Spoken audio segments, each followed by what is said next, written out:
The devastation in Ukraine will be felt for years. The fallout on citizens, the fallout on economies. Senior analyst Sean Broderick says it's all part of a vicious cycle. You're writing a lot about two critical cycles affecting every aspect of the financial markets right now. The cycle of inflation and the cycle of war. Explain that. The more research we do, the more we look at things, the more we see cycles and things. The war cycle is a real thing, and it has its ups and downs, and right now it's in one of its up periods. He says it'll likely hit a crescendo next year. Now, this doesn't mean World War III or the end of the world, but it means that companies that are in the right space can do very, very well at a time like this. Raytheon is an example. It's a company that makes weapons and missile defense systems.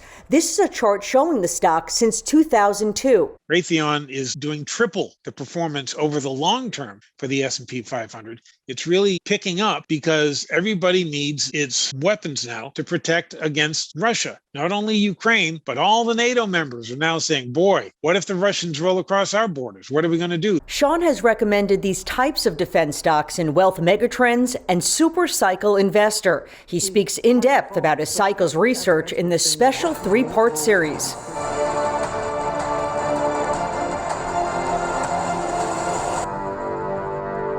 Here, Sean and Weiss Ratings founder Dr. Martin Weiss highlight the convergence of cycles happening right now and its different phases. I call them 4 horsemen of the economic apocalypse that we see ahead. Phase 3 is when major foreign governments are thrown into turmoil, not just because of inflation out of control, but also because of all-out trade wars, currency wars, and spreading fear of shooting wars. He says there are numerous ways for investors to pad their portfolios over the next 2 years. For those who understand what has happened in the past, how these forces are going to be unleashed, and when they're going to strike, it's not that difficult to prepare. One of the most dynamic aspects of this crisis is there are so many profit opportunities.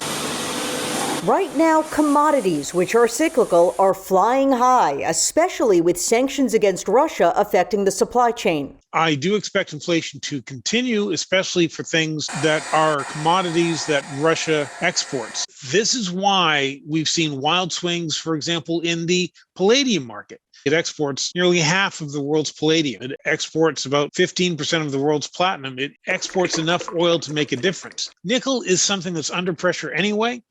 And then when you had Russian supply taken off the market, that just set that on fire. So the nickel market will calm down, but it ain't over. There's a lot more to go. People should just wait for that pullback, get on board, because this is a thing that should trend higher anyway.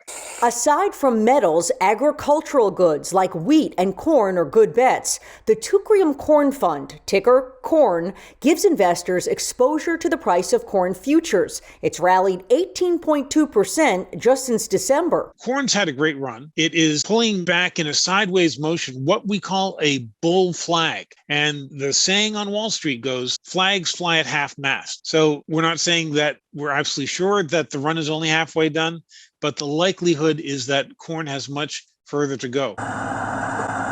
Also keep an eye on the price of fertilizer, which is soaring. Russia is a huge producer of the raw materials used to fertilize crops. With trade restrictions, prices will jump even higher, and several companies are bound to profit, like Nutrien, CF Industries, and the Mosaic Company. For now, the market is scared that it won't have that Russian fertilizer supply. So people should definitely be looking at fertilizer companies. With aluminum skyrocketing, the company Alcoa is benefiting. Investors with Wealth Megatrends have seen gains of more than 80% since Sean recommended it. Why has this been doing well? Well, again, we saw the world coming out of a pandemic, which means everyone wants to buy more stuff. Aluminum goes into stuff, so it was doing well anyway. But what's one of the big exports of Russia? Aluminum. And let's get back to oil. There's a lot of debate right now about the path oil prices might be on. What's your take? Has oil peaked? Did we hit the peak at 130, or else is it going to go higher? I've been having an argument with friends online. They think we saw the peak in oil. And so that's it. I don't think we have. Either I'm right or else they're right. But John, one thing right. Oh, don't I wish? He thinks the oil space is where to be anyway. At current prices, never mind higher prices, at current prices, there are so many oil producers that are making so much money. You want at least some of them in your portfolio because they are going to do things like pay dividends, raise dividends, pay special dividends, do share buybacks. So I think oil has a lot of upside potential, and I think that's going to play out over the rest of this year. So consider any pullbacks a great buying opportunity.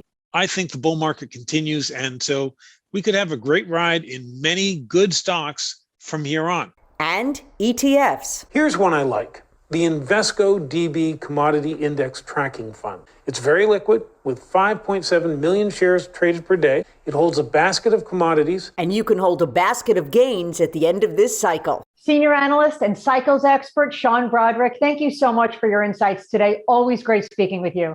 Always great talking to you. Thank you very much for having me on.